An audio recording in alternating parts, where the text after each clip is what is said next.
TV Bangla.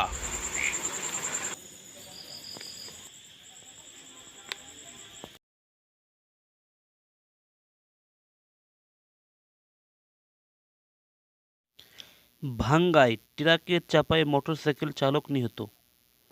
ফরিদপুরে ভাঙ্গা ট্রাকের চাপায় নিশাত শিকদার ২৮ নামে এক মোটরসাইকেল চালক নিহত হয়েছেন।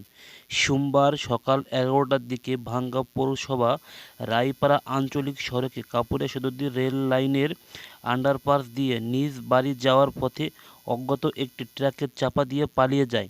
এতে ঘটনাস্থলে সে মারা যান। পরে পুলিশ মরদেহটি উদ্ধার করে ভাঙ্গা থানায় নিয়ে আসে।